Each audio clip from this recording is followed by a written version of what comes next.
What's up, y'all? It's Antoine Winfield Jr., safety for the Tampa Bay Buccaneers. What's up, y'all? This is Jaire from the New York Giants. What's good, y'all? This is Sterling Shepard. This is Justin Tuck. Your boy, Plexico Bird, Super Bowl 42 world champion. Chris Godwin from the Tampa Bay Buccaneers. What's up? This is Saquon Barkley. Dex Lawrence II. Yo, this is Mike Evans with the Tampa Bay Bucks. And we about to go live on Flag on the Play.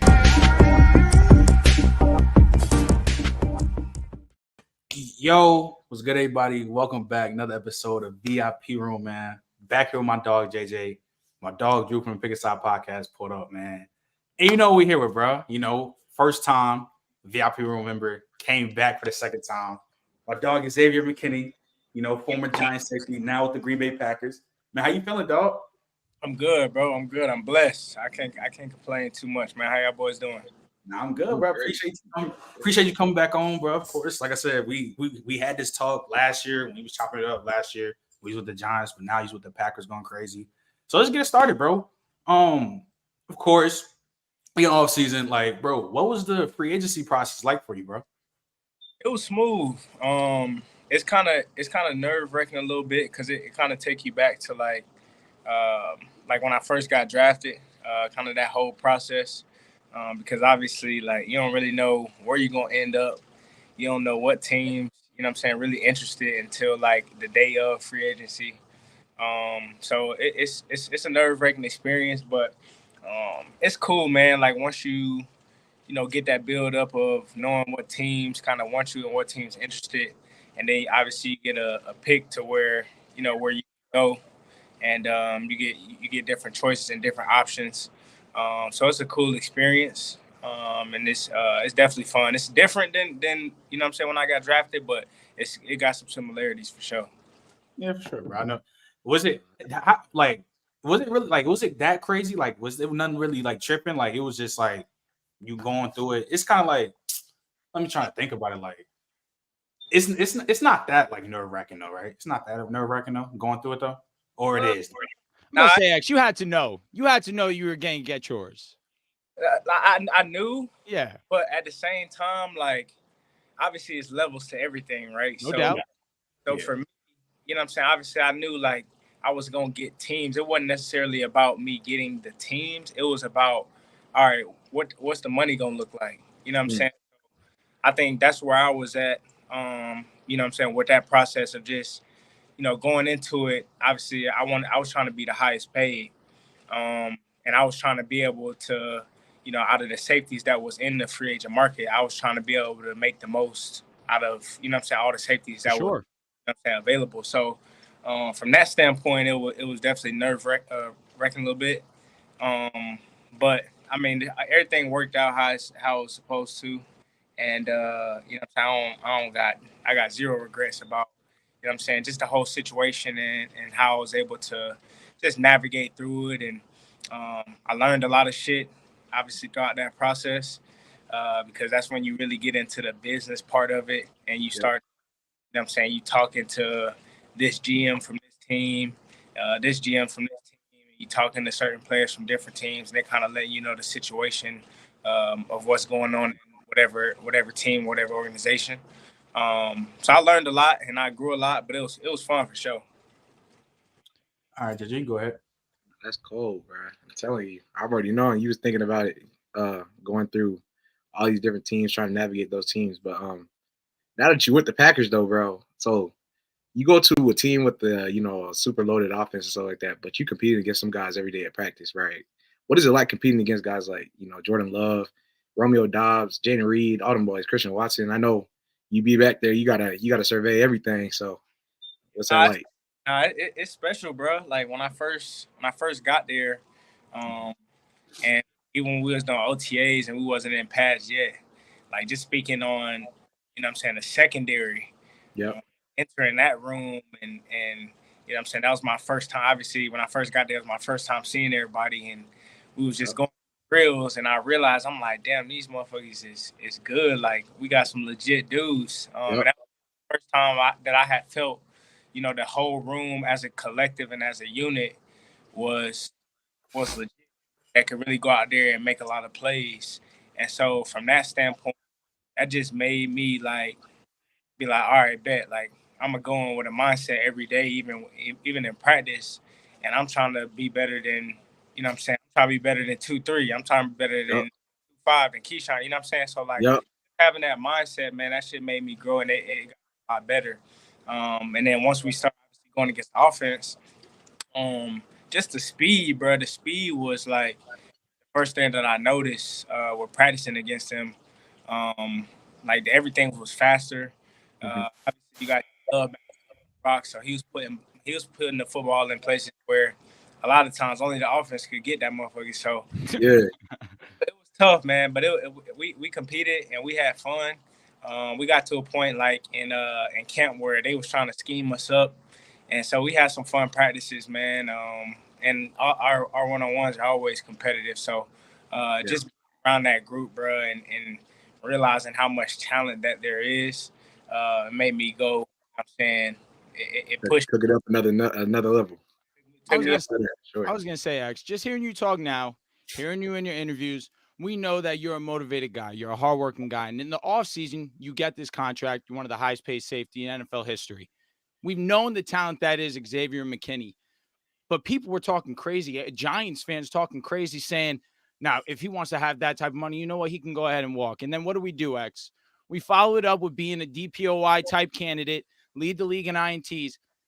What type of motivation do you carry with game in, game out, understanding that there's just things that fuel you as a natural human being, but what is it that you keep in your back pocket on game days? I think it's just like realizing and knowing I'm on a mission, bro. For sure. I don't think it get any I don't think it don't get more simpler than that. Like I'm on a mission. I think for the last 4 years of my career, I think I've been snubbed out of a few things. I think that, from a recognition standpoint, I think that I haven't got the recognition that I deserve. No doubt. Yeah. And a lot of that was, obviously due to the circumstance, and I get all of that, and being a part of a losing team for pretty much the majority of my career. I get that plays a factor into it, but even still with that, I just feel like there was a lot of recognition that was, and credit that I feel like I deserved and that I wasn't getting. And so just going into this season, from a mindset standpoint, I always told, I still tell myself, like, no matter, situation, no matter where I'm at, no matter if I got 6 picks, like we going to get everything, and we won't be denied from nothing. So that's my mindset that I have right now, and that's going to continue to stay the same, and I'm gonna just keep working, bro. I ain't gonna too much worry about all the other, no doubt, just people like saying this, saying that. I know what I could do. I've done this for a long time. And I've always trust my technique, trust my, the work that I put into the game. And, I know the results going to show. It's going to, my play going to speak for itself. So I usually don't got to think too much about it. Now, X, let me ask you real quick, because listen, like I said, we've known that you're a baller, but this season you're taking it to a whole other level. Now you're playing in a new defense. You're playing in a new scheme. We know that you're a film junkie. That's the one thing that you pride yourself on. But what is it that's allowing you to take it to that next level this season? Is it the new scheme? Is it just something that you're seeing on the field that just now this year is just clicking more than ever? No, I think the biggest thing is the fact that, not only my coaches, but this organization, they put trust into me. You know what I'm saying? They believe in, what I can do, and they trust me. And so with that being said, like, they give me the ability they give me the keys to the car. Yeah. And they allow me to go out there and play freely. I trust my technique, and they trust my technique. So, what I'm saying? They don't got to go out there and tell me, hey, play it like this, play it like that. They say, hey, go do you, go be you. Love that. And, that's always the biggest thing, bro, when people just, they show that belief in you, and then they let you be you, and they let you do the things that you've done your entire career. So I think that's the biggest thing, man. I don't think it got nothing to do with scheme. Yeah. I think, I've always said it don't matter what scheme I'm in. I'm gonna play at a high level regardless. Love that. Talk. And I think I've shown that. Like I played in different schemes throughout college, throughout, you know what I'm saying, just my NFL career. I've had different DCs. Yep. I've been able to be very productive in every scheme that I played in. So, yeah, I think that's just the biggest thing, man. My coaches in this organization trusting me. All right, speaking of the season, just in general, we seeing you going crazy right now. You lead the league in picks. You're going crazy. Your former teammate Saquon Barkley is literally, y'all both are on pace to have historic seasons. Just to talk about it, of course, about the offseason, is there really like any hard feelings with the Giants organization on like how they handled your contract situation? Not really, bro. I try not to like having hard feelings and holding grudges, whatever. Like I try not to even be on that type of timing. But especially in business for sure, because I always know, like, once you get into business and you start to really understand, what I'm saying, what it is and how it is, you know that it's never really personal. Facts. Throughout that whole, process, I knew before it was never personal, but, what I'm saying, I could really see like, all right, this ain't nothing personal. It's all business. And, what I'm saying, they decided to go a different route. And they went with it, and hey, that's the business decision that they made. So I never, I never fought them for that. They on their own path, and I'm on my own path as well. So, things played out exactly, how they should have played out. So I never have any grudges. I never have any hard feelings, bro. Like I always have love for that organization. I always have love for, the staff, the upper office. And I've had several conversations with them, just off the record and on the phone, whatever. Just kind of letting them know like how much love that it is. Because knowing like, bro, they the first team that even gave me a chance to, be a part of this league. For sure. So I'm forever, like, with that being said, like I'm forever blessed for that opportunity in the first place. So I don't never, try to hold that against them. And we just move forward because you never know. Like I could be back in New York. Facts. At some point. They'd love that. You never know, man. So, I just try to be present with where I'm at. And yeah, that's it, bro. All right, cool. That's what's up. JJ, you go ahead, bro. So, just like you said, it's you ended up where you're supposed to end up, right, and stuff like that. Because at the end of the day, y'all had to go, and you had your path, they had their path.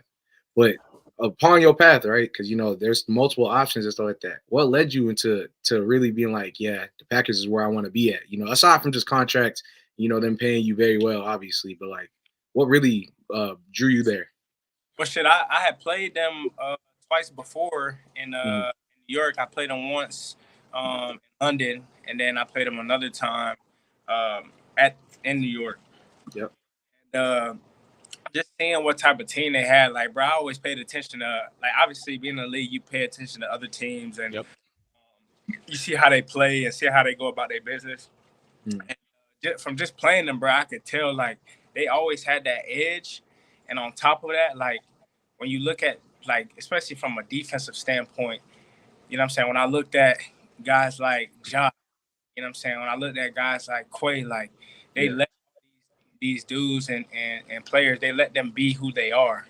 Try to, let's try to get you to do it like this, or maybe you should act like this off the field, or maybe you should act like this. Like, they let them boys be exactly who they are, and that was like super intriguing for me, because I know, I always play my best ball when people just let me be me instead of switch how I do things or switch how I play.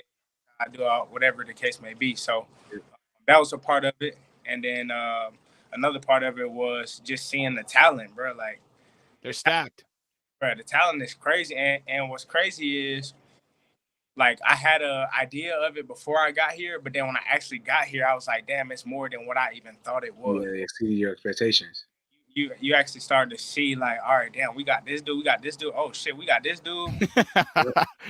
Don't even know about this dude. You know what I'm saying? So it's like, the talent level that we have, bro, is special. And I really feel like, and I tell the guys this every day. I'm like, bro, I feel like we got something special, not for just this year, but like moving forward. Yeah. Really special here. So, you know what I'm saying? Those were like the big reasons for sure. So you kind of touched on saying that like there's even people that they don't know about, right? So like, what do you like when you got there? You didn't really peep, but now you like that a guy's like he's with it. He's a dog. You feel me? Who you feel like is somebody that's going flying under the radar in front of a lot of people's eyes? So and from the secondary standpoint, CV, CB. We got a lot of people. Like I can't even really pinpoint like everybody. Just run them off. I feel him because then you're kind of like shortchanging them. Like, yo, wait, I didn't know you were like this until I had to get here. And I'm telling you, Eric Wilson. Like we got some dudes, man, where it's like for instance, I'll tell you this. Like it's y'all probably know of him, Eric Wilson. He played. I think it was the Colts game. I want to say he had a pick. I think he did something, but he only moral of the story is motherfucker only had like 8 snaps on defense. He got damn forced to fumble, had a pick, and I think had a sack. Yeah. Damn. And he only had like 8 to 10 play. You know what I'm saying? It's just like maximize an opportunity. That's what you got to do sometimes in the league.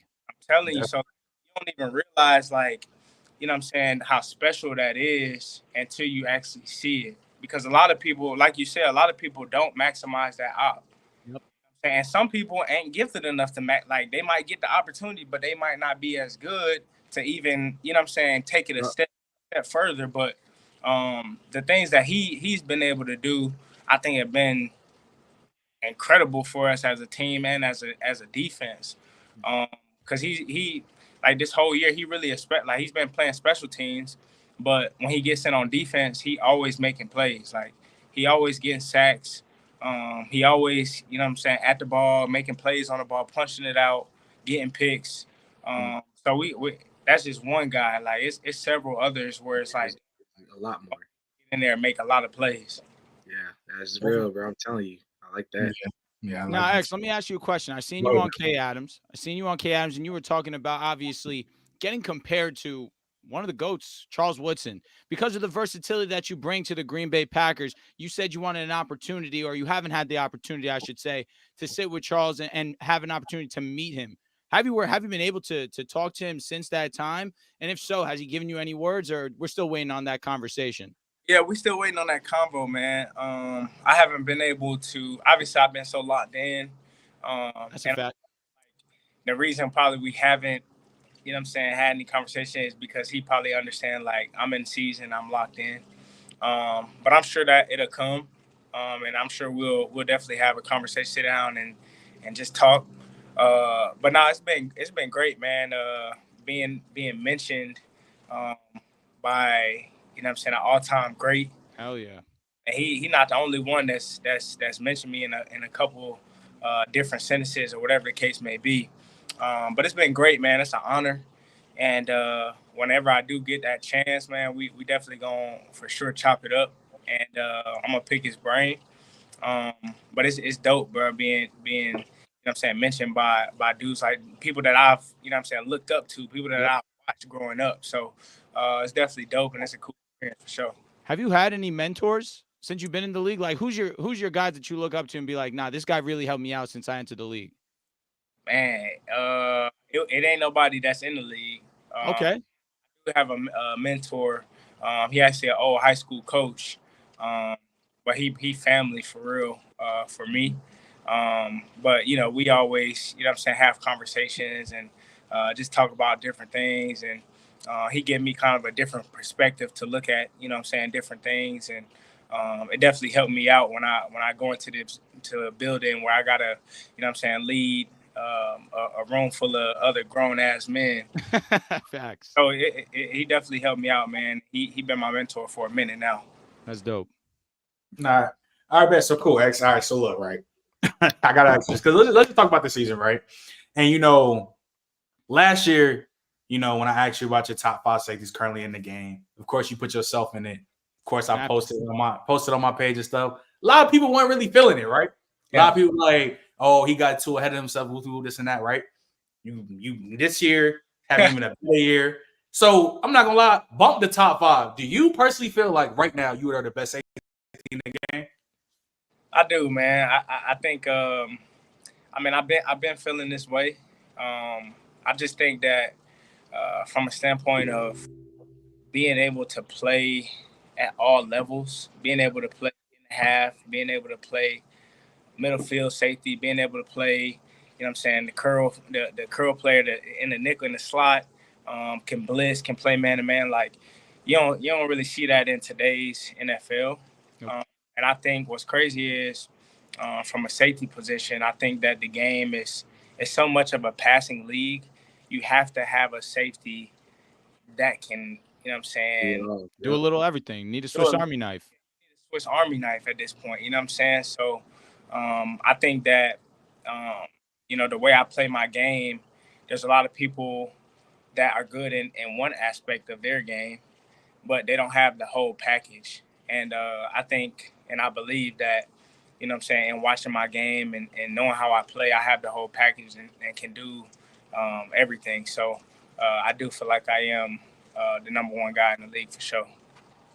Shit, I like it. Hey man, you're not writing back either, bro. Because I'm not gonna lie. Hey, all them people that was talking that junk, you kept them noted. I know you did, right? I know you had that. Sure, always got to keep them noted for sure. Yep, for sure. JJ, you go ahead, brother. So, I want to ask you, what was your number one goal for yourself? Not like, you know, the whole team, but what was your number one goal for yourself coming into last offseason, you know, and going into this year? What was something that you made a point of emphasis saying that this is going to be, I got to do this, or I got to make myself be better at this or whatever, right? Like, what did you think your number one goal was this coming into this last offseason? You say as far as like a personal goal, you saying? Yeah, personal. It doesn't matter. It could be anything, like on the field, off the field, whatever, right? Like, what was something that you felt was a point of emphasis?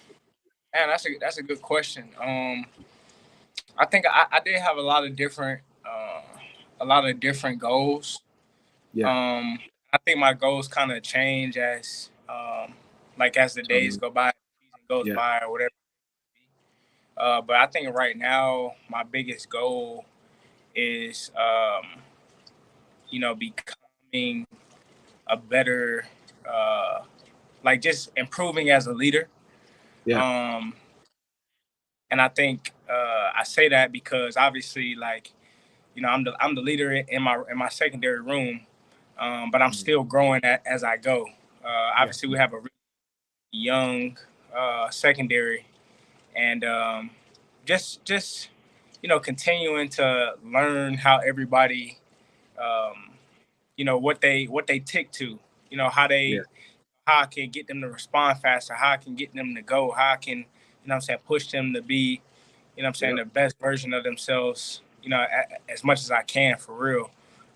So I think that's really my biggest goal right now is just being that leader, and just improving, as we go and continuing to learn, each and every one of the DBs in the room, and then just growing from there for real. That's really it.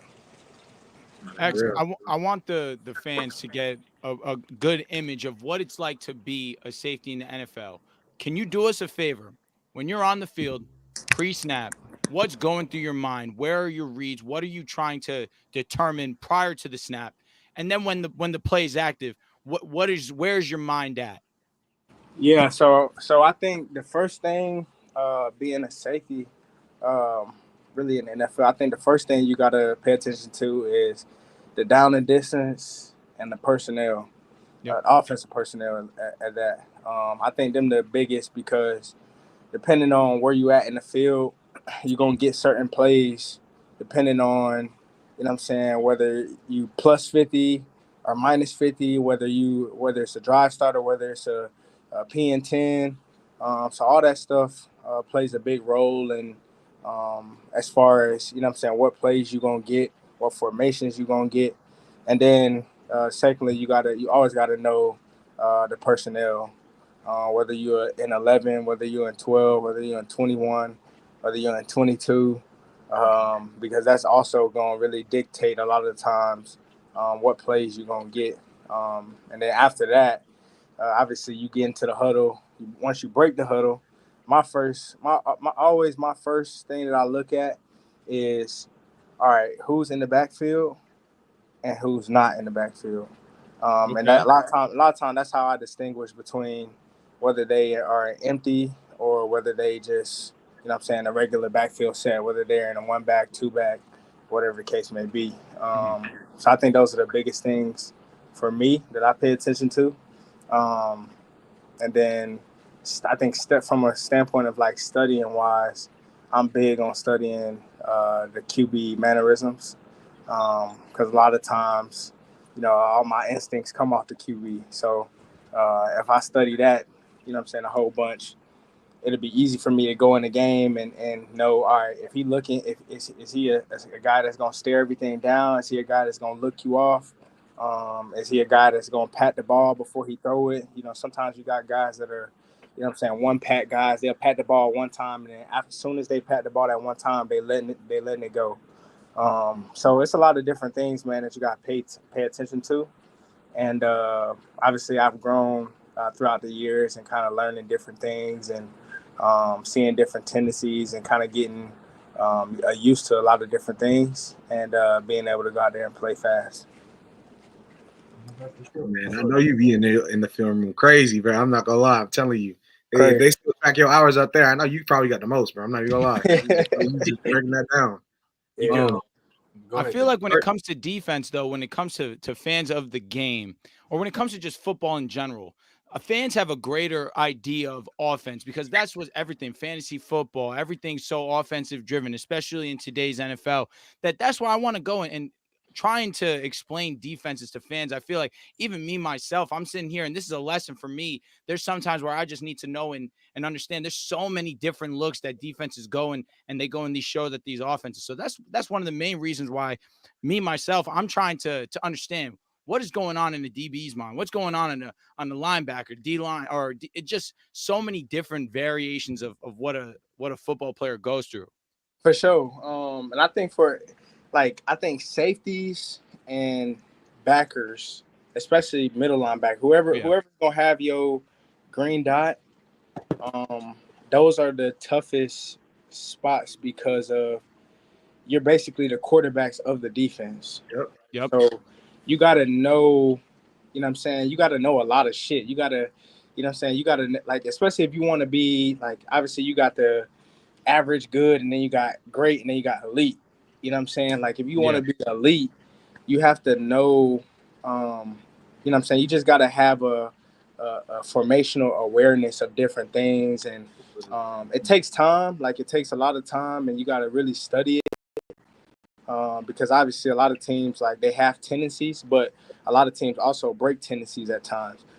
So it's just a lot of things that you got to know, man. But in order to be like really elite at it, you really got to put in that work and really study it. And it's tough, but it's fun though once you start to, start to figure it out. Yeah, so once you start to figure it out, once you start to understand, like, all right, kind of what's going on, and then you get to a certain point where like every team in the league run the same shit. Yep. Like for real, like every team run the same thing, bro. Like it's a copycat league. I'm sure y'all have heard, like, it's a copycat league. No doubt. You might see, like, 1 week, you might see somebody score a touchdown on a certain play. The next week, you're going to see another team run the same exact play out of the same formation, out of this, you know what I'm saying? So, like, it's a lot of tells to it, man, once you really start to understand what's going on. And then once you get it, like, that shit started to click fast. It's funny you say that, X, because heads have been trying to say every team plays too high. That's all people are talking about nowadays. But it's funny to hear for offensive sides. It's just like, they're running pretty similar plays too. They're trying to find new ways. That's why we're seeing the running backs be so crucial in this season, particularly where in years past has been heavy wide receiver. But I feel like more often than not this year, we're seeing the running backs be the leaders of their offensive squads right now. No, that's facts. I think, me personally, I honestly think that it's went a little overboard with, like, obviously it's a passing league, but I think it's went a little bit overboard. And sometimes I think, even the quarterbacks, now some of these quarterbacks are being put in bad positions because of, what I'm saying, you get a young quarterback, like, for instance, look at Anthony Richardson. Yep. You know what I'm saying? Like, you get a young quarterback, you throw him in there, and then you trying to pass. But it's like, for what? You know what I'm saying? You don't really need to, especially when you got a really great back. You don't need to do all that passing. That's a fact. You know what I'm saying? So sometimes I think that, sometimes, like, you'll see a game where quarterback's throwing for 50 passes. Like, come on, bro. You don't really, you know what I'm saying? It's wild, bro. So, like, I don't know. I get it because obviously, everybody want to see touchdowns. But I do think it's going to start to scale back a little bit because of, obviously, the defense is kind of changing a little bit if, people playing too high. But I do think, though, like, as we start to move forward, what will change that, and a lot of the reasons why people are playing so much too high is because they don't have a safety that can play middle of the field. Yep. So that's a big reason too. So I think once, more safeties, kind of, obviously the younger safeties getting into the league, and you start to see these, rangy safeties get back into the league, you'll see less of that. But I think just right now it's not a lot of people that can range in the middle of the field. So yeah. Look, they got guys like you. They got 2 guys in Atlanta that can do it, and that's kind of crazy for me already. Different. For sure. And so you just keep going down the list. Like, even now, even in Detroit, even though they still a little shaky, they got guys out there that can run that junk too. So it's definitely a league where you should be going back and trying to look for guys that can do that, right? Because in these situations, like you just said, where you can't run single high, you're getting toast. You feel me? It's toasted every time, right? Not really being able to understand that you don't have no help no more. Because if you had to, now we could figure out what's going on as long as you protecting the end zone, right? But now when we in single high, now that's on you, right? You gotta know you got both sides of the field you gotta protect. You gotta realize what's going on. You feel me? So, and this just depends on the coverage as well.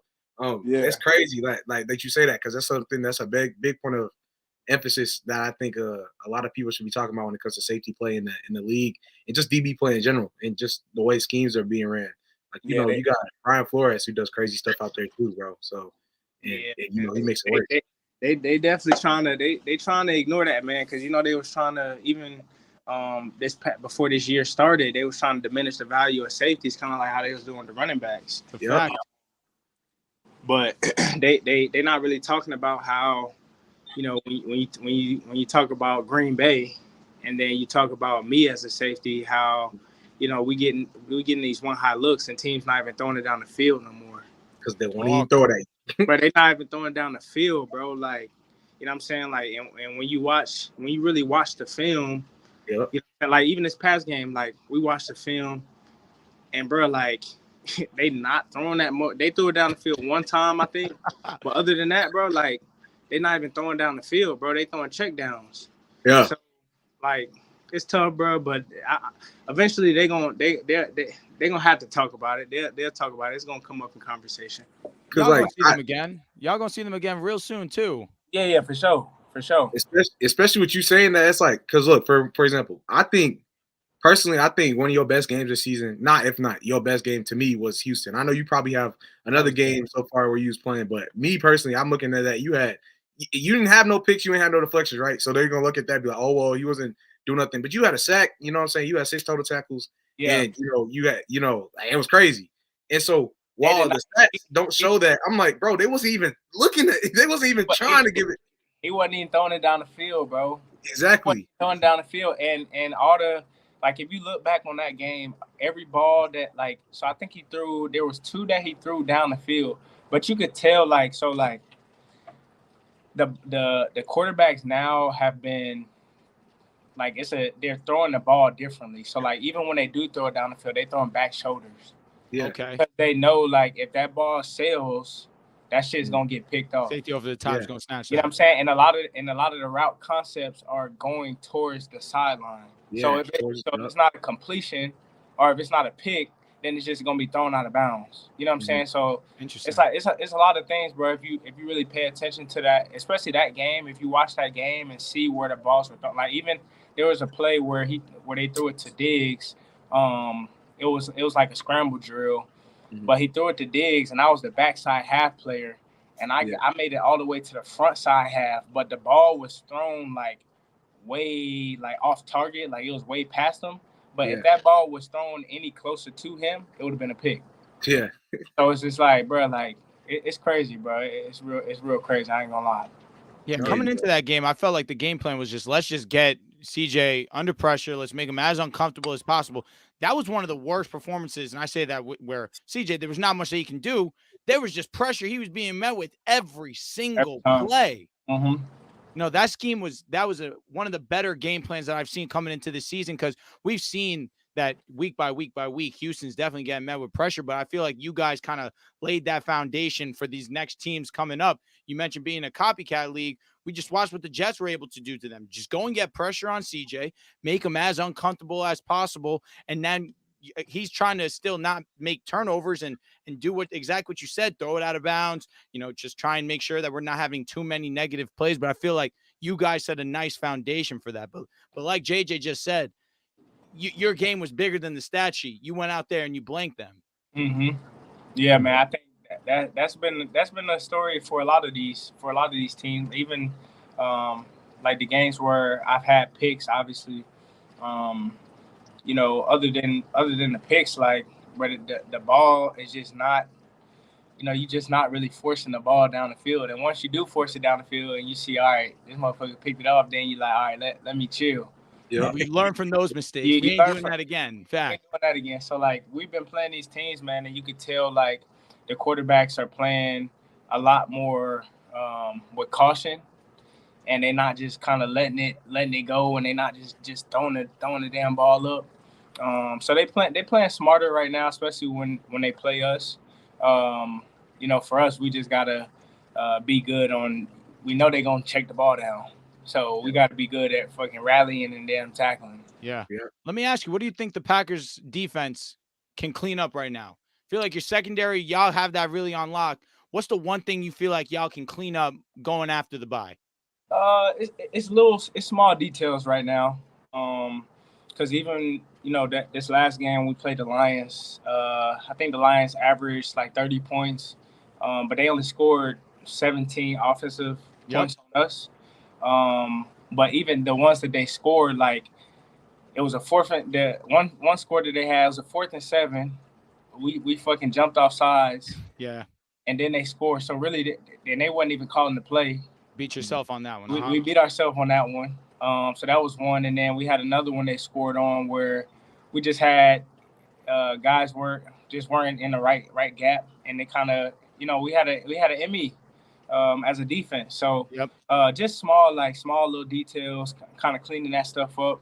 But once we do that, man, we're going to be a hard team. We're going to be a hard team to score on. No doubt. We're a hard team to score on. Y'all already are a hard team to score on, honestly, bro. Yeah. Y'all already. How much easier is it to have a guy like Rashawn Gary and Kenny Clark be able to make y'all lives easier back there? That shit make it way better, bro. I feel that. I'm telling you, that shit make it way better, man. Especially, like, just speaking on, like, myself, like, in the back end, bro. Like, when I'm playing middle of the field and I got guys that's getting to the quarterback, bro, that made my job way easier. Hell yeah. You know what I'm saying? Like, it's crazy because having them and then having 2-3 out there, like, I always tell him, I'm like, bro, like, you don't understand. Like, when you out there, bro, I don't even have to play the whole field. Yeah, I agree. Yeah. I literally told him, I said, bro, like, when you out there, bro, I'm playing half the field. Like, bro, I told him, like, do you know how easy that is for me? Like, it's already, like, some stuff already be pretty easy. Because some of these quarterbacks, bro, like, they're bad, bro. Like, especially, like, from a standpoint of, like, they staring down everything. So, like, literally bad, like, not facts. Bro, I'm getting a jump on motherfucker. Like, they staring down shit and they don't even got pressure in their face. So, I be telling people, I be telling them, I was like, bro, these quarterbacks, a lot of the time, they saying, oh, because, you can have a pre-design, just a pre-known read. It's the read that you throw it to immediately. But I'm like, as long as I've been watching football, I've been playing football, you do not have that many times where you just have the immediately determined read. They just not going through their progression sometimes, bro. Bro, so somebody and with that being said, like, I think that there's two sides to kind of blame. I think you could put blame on some of these coaches because I think that they're not doing a good job of coaching some of these quarterbacks and actually developing and helping them develop. But then, on the other side, you look at the players and some of the players just ain't willing to be coached because they think they know it all. Mm-hmm. You know what I'm saying? So it's kind of like it go kind of hand in hand. But yeah, bro, like I said, when I talk to them, bro, and I tell them like, bro, when y'all out there, bro, it should make my job so much easier.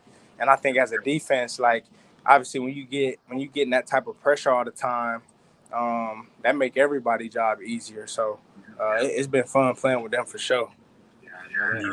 So speaking of just in general, speaking of 2-3 of Jaire Alexander, we know Jaire Alexander's a router player. He like to talk that shit. Just walk me through a game day with Jaire, because like is he a loud, energetic person in the locker room, bro? Because he get wild on the field. I'm not gonna lie. Like Texas game, him and Diggs, and just in general, I know he was talking crazy to my boy Tank on the field. He was just talking. So like, bro, how energized does Jaire be on the field? I'll just be with you, dog. Nah, like I ain't gonna lie, Ja, like outside of the football, like he real like chill, bro. Love that. Like he be all about peace and all about meditation. He meditate a lot. So when he get on the field, like the first time I noticed, I was like, all right, bro, like bro, kind of thrown a little bit. Like we had a family night in the stadium. Yeah. And you know what I'm saying, we do one-on-ones or whatever. And, bro, I seen this dude go, like, 10 times in a row.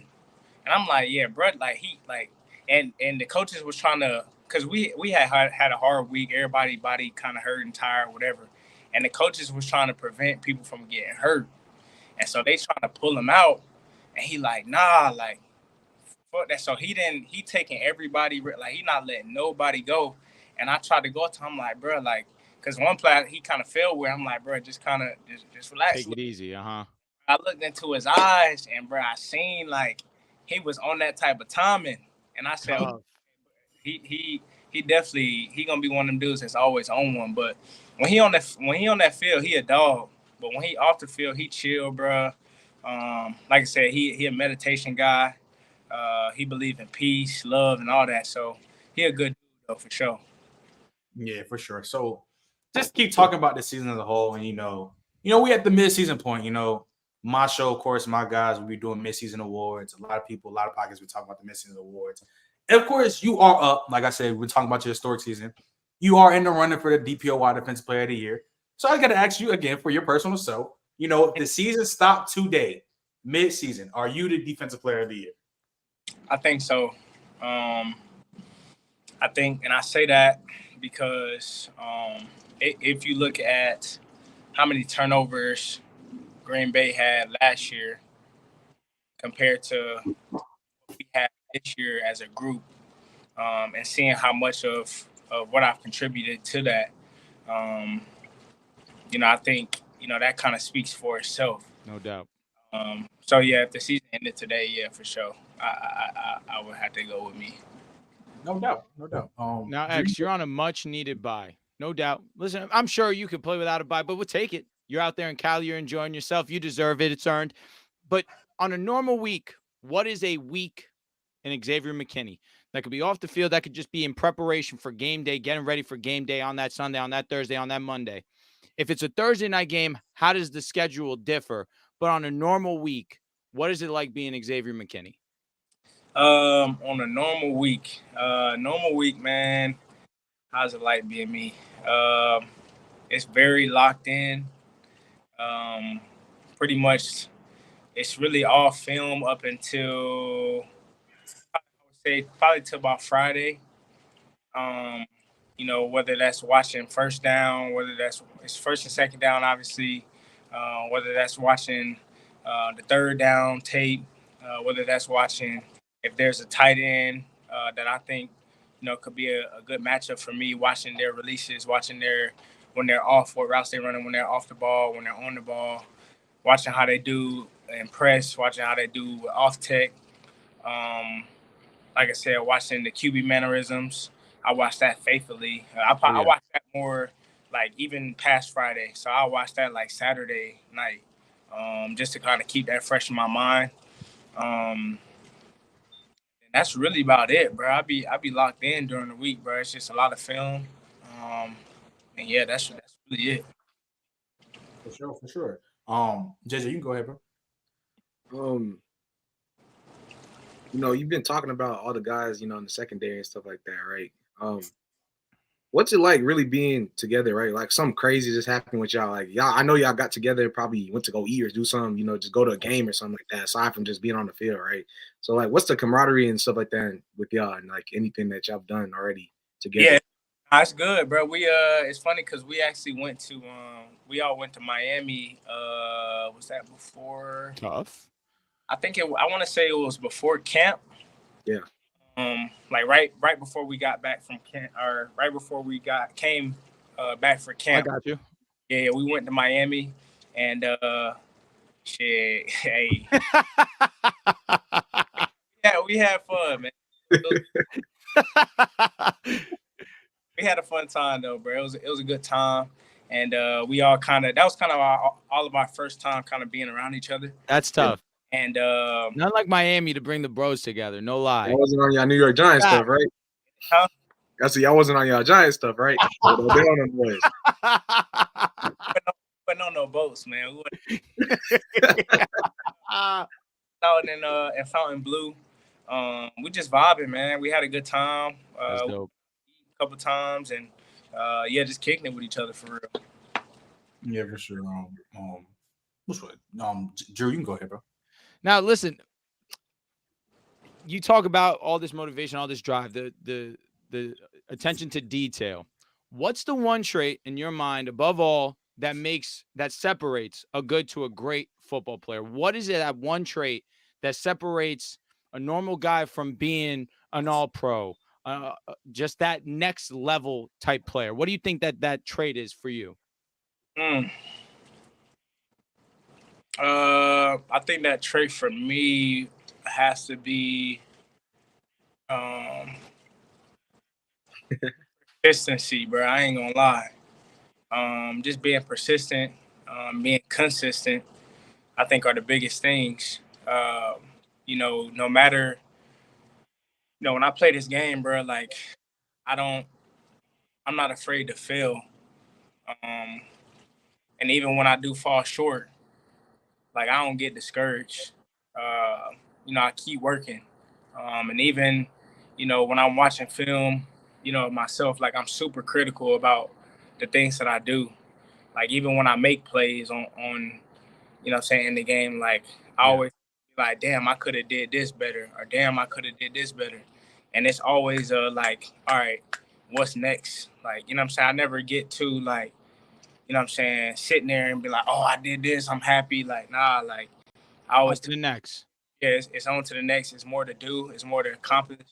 And I just keep that mindset, bro. And I think that's what separates me from, a lot of the different guys, man. I just keep continuing to perfect my craft. I mean, you see it in anybody that wants to be successful. It's a matter of getting up that next day and just wanting to do it all over again. So wanting to get better. The only way to get better at doing anything is repetition and constantly keeping going. Whether that's you being a all-pro level safety, whether that's us being content creators. The only way to get better at doing something is that next day. Keep doing the same thing, because inevitably you'll see results. But in that same process, where if you're realizing, hey, I'm still doing this and I'm giving an effort every single day, but it's not hitting. It's a matter of tweaking something. You talk about making some, just trying to be 1% better every single day. I'm with you. I feel like that's exactly how you can get to that next level, regardless of your career path. And I think the biggest thing too is not ever feeling like you too big or too like good or whatever the case is to listen to somebody. You know what I'm saying? Like, it's a fact. Can't get too big headed. I learn from everybody in my room, no matter if it's a rookie, no matter if it's a guy that been here for 4 years, 5 years, 6 years. Like, bro, I'm always learning, because like what I've realized, everybody goes about things differently. Yep. Different things work for different people. know what I'm saying? So like, in order for you to improve, sometimes you might gotta, all right, let me see how they doing it. And you could tweak stuff, you know what I'm saying? But it's still the fact of keeping that open mind and always trying to figure out where you can learn and just figure out new things that might help you. You know what I'm saying? It's a fact. That mindset, bro, like, you know, never feeling like I can't, you know what I'm saying, listen to anybody, or never feeling like I always feel like I'm coachable. And just kind of taking, you know, different even if I don't use some shit, like even if a coach tell me something, like even if I feel like I can't, like, all right, let me at least try it first. Like if it don't work, then I'm gonna scrap it. You know what I'm saying? But let me at least see, you know what I'm saying, if it'll work, and if it worked, then we tweak it and we move from there. But that's what I always try to keep that mindset. Yeah, for sure, bro. JJ, bro. So you go ahead, dog. Hey, bro. I know, you know, you was thinking about this whole season, you know, you was getting ready to get it started. Then, you know, all of a sudden a big trade happened in your life, I guess, for a dude that came over there, bro, from the Tennessee Titans, man. Yo, former high school teammate, my boy Malik, got there. How do you feel about that, bro? How'd that make you feel when you saw that? Nah, that shit was crazy, bro. That was a full circle moment. That's dope. You know what I'm saying? We had a conversation about it, and obviously, like, my family know each other, like, obviously. Yeah. Like, it was a full circle moment, bro. And shit, we didn't even have conversation. Like, when he first got here, he like, hey, bro, last time we was on the same team, we went all the way. Yep. Bro, just kind of like realizing, you know what I'm saying, how special of a moment that is, and realizing, you know what I'm saying, it's not a lot of people that can say, you know what I'm saying, we was high school teammates and now we in the pros on the same team. And so, like, just realizing that, bro, was a special moment for me. Wearing that green. Man, we're in the same, and back in green, you know what I'm saying? So, like, that shit, it was dope, bro, to see him, you know, come with us. And then, obviously, the shit that he's done already for us, bro. Exactly. Huge. Backup quarterback play doesn't get talked about enough, man. Yeah, man. I know. It definitely it definitely hit somewhere in your heart for real when you just saw him. Like, he's coming out there, he's still like he basically balling too at the end of the day, right there, right when, you know, sadly when Jordan Love went down and took a step, you know, in that area, he came in and he ain't miss a beat. I'm just gonna be real. You feel me? And y'all back there, you on the other side, you say it feels just like high school in a way, right? He coming off the field, you coming on the field, we gonna get it done. You know what I'm saying? We the two guys that get it done. You feel me? Yeah, that's crazy, bro. I ain't gonna lie, that's crazy. X, you caught a touchdown from him in high school too. I could have swore I saw that when you were on K. Yeah, I did. Yeah. That's tough. Wow, that gotta be a crazy experience, bro. I'm not gonna lie, that gotta be crazy. I gotta ask you this, right? Because it's not me and JJ, because of course I used to play. We talk about players drip a lot. Like, we just talk about drip in general, right? And I gotta ask you this, like, no bullshit. Because when you was on the Giants, I never seen you do this. Like, why you got your shoulder sleeves all the way down? Because I seen you do it. Sauce Gardner does it now. Of course, A-Rod been doing it. Garrett Wilson's doing it. It's like, where did this just like randomly? It's like, I'm gonna just start doing it just for the fuck of it, just let it hang out, let it rock out. I'm gonna be honest, bro. Like, when I signed my contract and I got to Green Bay, like, it obviously it's a new chapter, bro. So, like, it just felt like, all right, let me do something different. You know what I'm saying? Let me start this new chapter for myself. And adding those, you know what I'm saying, them quarterback sleeve. I like to call them the quarterback. Yeah. Adding that, bro, it was just, you know, part of me saying, all right, this is a new chapter for me. And so that's really why I did it, bro. And shit, I feel comfortable in them shits for real. It kind of let me, it let me kind of move my arms and feel loose when I'm out there. And that was really a big part of the reason why I did it and why I stayed with it for real. And see, that's what I chalked it up to. I'm not even gonna lie, because when I look at that, I'm like, it gotta be for a range of motion. No way. It's for sure range of motion, because the range of motion, that shit everything, bro. Like, everything. Yeah. So, you know, just speaking about just Green Bay in general, bro. Of course, you going from New York to Green Bay, like, what's like the lifestyle? Is it like any type of, because you in cold states, but like, is it really the same still, or is it like Green Bay? It can't be the same. It can't. Yeah, I know, of course, a big city, Like, what's the real difference between Green Bay and New York? And everything, bro. Like The eat's not the same, I bet. Yeah, it's nothing is the same. The eats, the everything, like it's not. It's literally night and day. Like when you in Jersey / New York, and then when you go to Green Bay, like everything that you're gonna see in Jersey / New York, you're not gonna see it in Green Bay. Everything you're gonna see in Green Bay, you're not gonna see it in. So like, it's definitely a hell of a difference. But for me, bro, like I ain't really had no issues with it. Because I'm just, you know what I'm saying? I'm at that point where it's like, all right, bro, like, it's time to go get, you know what I'm saying, what I'm working for. So, like, you know what I'm saying? It get me back into that mode, like that college mode of where, like, all right, I'm 100, I'm locked. It ain't shit else to do. You know what I'm saying? I'm about to go home, watch film. You know what I'm saying? I'm about to get up, go to practice, do what I got to do, and we're gonna keep it on repeat. And so that's really what it is, bro. I don't really got no issues with it. It's peaceful, it's quiet. It give me that mental clarity that I've been needing since I've been in the league. Because obviously, like, bro, people don't know, like, you don't realize, but like when your first spot is fucking New York, like, bro, that's a lot for a big thing. New York media, all that. I'm 19 years old. I get in the league, and I'm in New York, bro. So like, it's a lot to kind of, you know what I'm saying, navigate through and go through. And so kind of being in Green Bay is just, I finally feel at peace with being in the league and having that mental clarity with myself and playing. And it's just, you know, giving me the ability to go out there and just play, bro, and just have fun with this shit. So, yeah. So New York media, that's real. Yeah. New York media, real. Yeah, that shit real, bro. I ain't gonna lie. It take a special, like, you got to be a certain type of person to play in New York. Yeah. And actually, like, be able to deal with, you know what I'm saying, a lot of the shit that be going, like, especially in the media, bro. Because, like, they local, like, you got to think, like, they local media is really their national media. Facts. You know what I'm saying? So, like, it ain't really no local media there. Like, everything is national. Like, they going to blow everything up. You know what I'm saying? Like, and that's just what it is. It's a part of being a part of that organization and being there and playing there. It's like, listen, the first name that comes to everybody's mind when we think of New York media is Odell.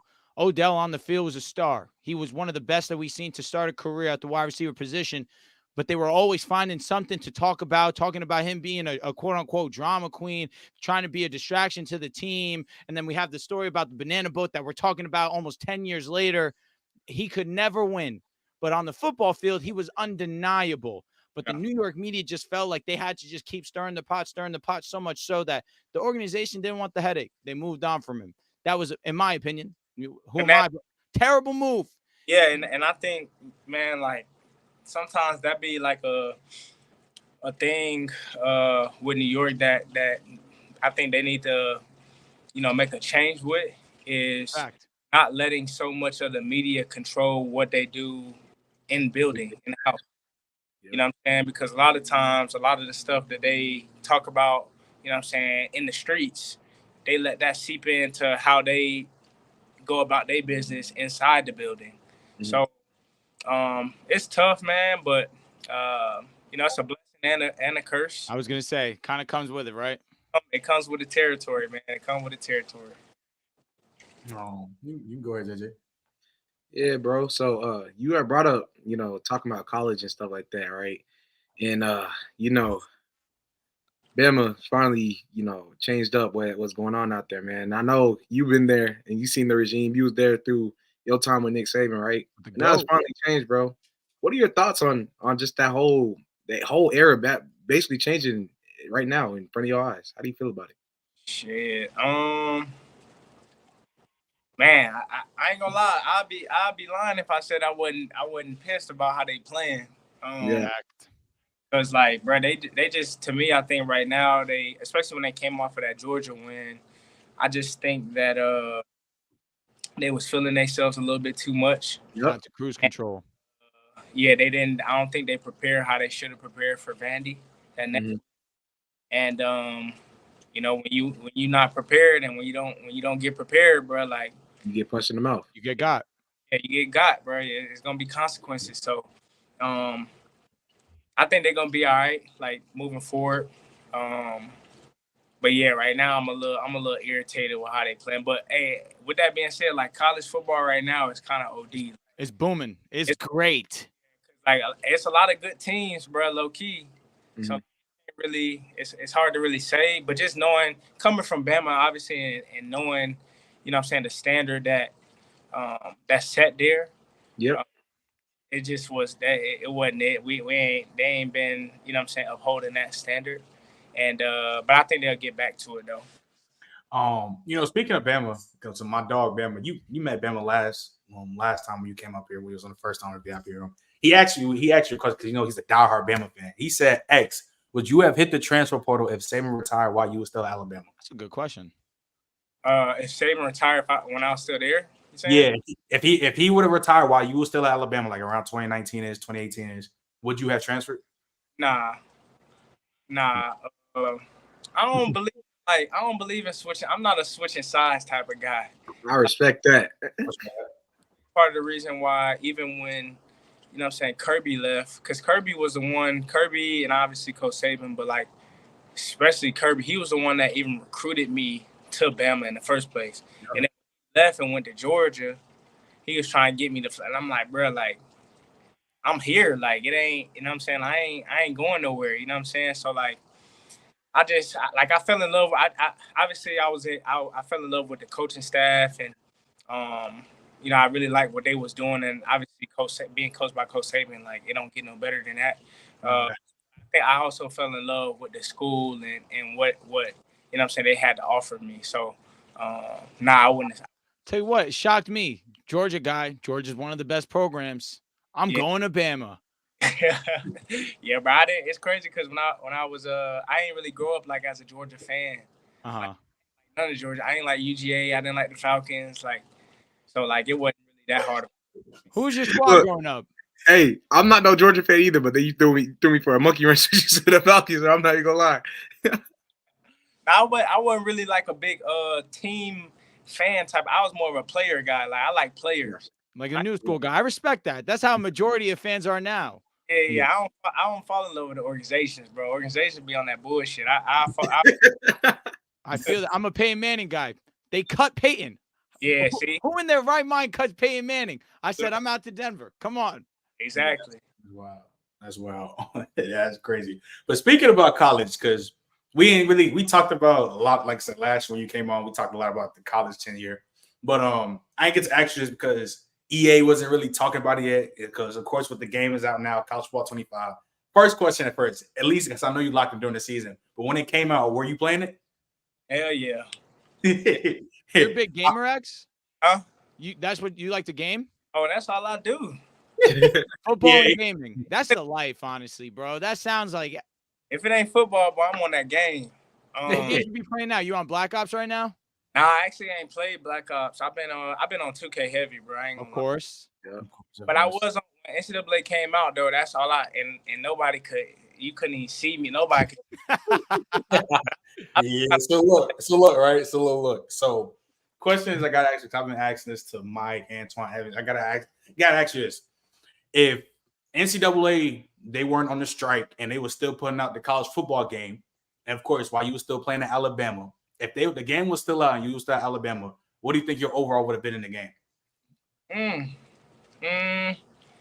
That's a good question, Trent. That's a great question. I think my overall would have probably been that's tough. Shit, it would have I'll probably been like a 95. Calm. 95. Calm. 95. Him and Caleb Downs in that same area, right? Yeah, for sure. Yeah. Nah, yeah, I definitely agree. I wish they weren't on that strike because man, seeing the 2019 we got robbed of some special players on that game. Yeah, we got robbed, bro. We got robbed. That shit was insane, bro. But JJ, you can go ahead, dog. Go ahead, bro. Look, as a former player, I know once again you're gonna be rooting for Bama, bro. But like, Bama got LSU this weekend, man. Talk to me. How you feeling about that? Shit, I think we're gonna win, but shit, they still gotta go out there and play. I can't go out there and play for them. So yeah, I think they're gonna win though, bro. I'm always gonna go with the tie. So shit, regardless of us BSing, I think we should be able to handle them. I don't know what LSU look like this year though, but I'm gonna still go with the Tide though, regardless. I mean, the LSU's offense is pretty smooth, bro. So I'm telling you, it's just another classic LSU Bama, bro. That's just what it is, bro. I just can't wait for that game. That game is fire. But Drew, if you got any more questions, bro, go ahead. X, last question I have for you. Listen, coming off the bye week, you got some pretty firm competition coming up. I know the mindset is championship. We're playing for a Super Bowl. We're playing to win the division. But for the rest of the season, what is your hope for the Green Bay Packers? What are you hoping most outside of a Super Bowl for Green Bay? I'm hoping for us to reach our full potential and realize that we really got a special group, and just maximizing and getting to how good that I think we can actually be as a team. And I think we are going to get to that point. I think that this was like the perfect time to have a bye, kind of let everybody hit that reset button, and realize, all right, like we got something special now. We just got to go out there and be intentional about our work, and just finally put all the pieces together. Because even with having a good record, like I still don't think that we put together a fully complete game yet. And we play some really good football, but I don't think we played a complete game yet. And I think our best games are to come this second half of the season. Yeah, for sure. JJ, you got any more questions before we head out?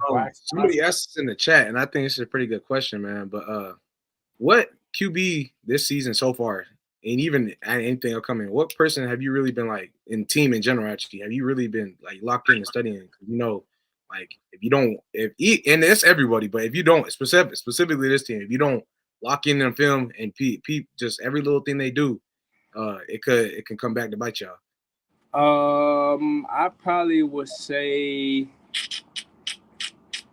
you saying division or just in general? Yeah, division in general, it don't matter, because I know this season, y'all had a bunch of out of division guys too. So I'll say I'm gonna have to go with Jaire Goff, because I know that, we're gonna play them again, and they're gonna be a top team. Yep, sure. And we're gonna be a top team. So I think paying attention to everything that he does and how he goes about, all his mannerisms is gonna be super important. So I'm gonna definitely lock in on him for sure. For sure, because hey, I'm gonna be real. Especially when I got a lot of people I talk to, man, they be disrespecting him, acting like always just like fabricated. You know what I'm saying? They build it up for him. And, he's not really trying to do stuff out there. You know what I'm saying? And it's kind of crazy that a guy your caliber already saying that you got to pay attention to him. You feel me? Yeah.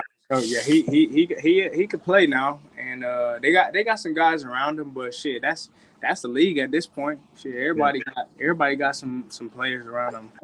All the good teams, at least. So that's a fact. Doesn't matter who you are. Mahomes got Kelsey. He just got D-Hop. Burrow got Jamar and T. He got some guys. Now that's a different story. Now Pat Mahomes. Now that's a whole nother. Well, that's number one in the league. But hey, still Kelsey. Still Kelsey. Facts for sure. For sure. Facts. So how much film work does that take? How much film work does that really take, and prep for you to be able to do that week in and week out? It takes some time, bro. Because obviously it's not just this year that you pay attention to. Like when I watch the QB tape, it ain't just film from this year.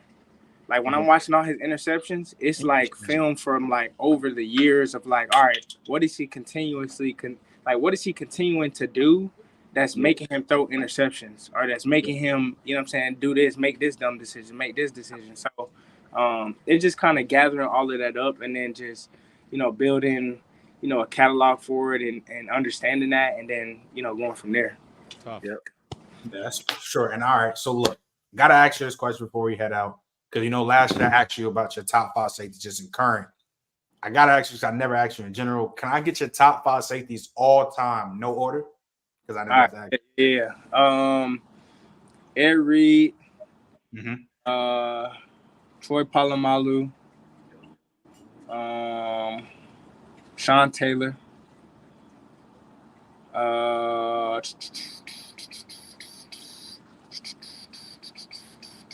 You throw Dawkins in there or no? Yeah. That was a bad man. Yeah, he was. Yeah, he was motherfucker. I got to throw Brian Dawkins in there too. Damn, what was that? That's 4. Yeah. Oh, one more. Damn, my fifth spot. Yeah, I know it's difficult, bro. We had to do a pod Listen, episode. make your life easy. Ronnie Lott. Ronnie Lott. All right. I was gonna say make your life easy. Say you. Ronnie Lott. Hey, so look, what do I say? Before we head out, got a couple super chats. Shout out my dog Donnie with the $5. Keep balling, X. Love your game, bro. W Pod, WJJ, W Drew, W Top 1 Safety, L Host. Not gonna lie, yeah, Donnie, you got it. And then, that's crazy. Joe, appreciate you for the $10, man. This is so awesome, man. This is definitely awesome, bro. X, I appreciate you coming out, dog. Appreciate you tapping with us. Drew, I appreciate you pulling up. JJ, Of course, bro. Appreciate everybody that came out, supported, tapped in. We keep adding this up. Make sure I tap into all the other VIP rooms I had with Golden Tate, with Dory Jackson, even the first interview with Xavier. Let's map people that came in and tapped in with us, bro. We going up, like I said. You love too, man. So X, appreciate you, bro. You really showed out for us. We really appreciate it, bro. I'm balling up this season. Show Roswell what it is, man. Put it on. Put them on the mat. X, keep doing your shit. I really hope you win Defense Player of the Year. That'd be crazy, man. It's just you gotta love football, bro. This shit is great, bro. Like I said, appreciate you coming out. X, appreciate everybody supporting. Hey, yeah, man, we're gonna catch y'all. Peace. That's bad. Appreciate y'all, boys. Yes, sir.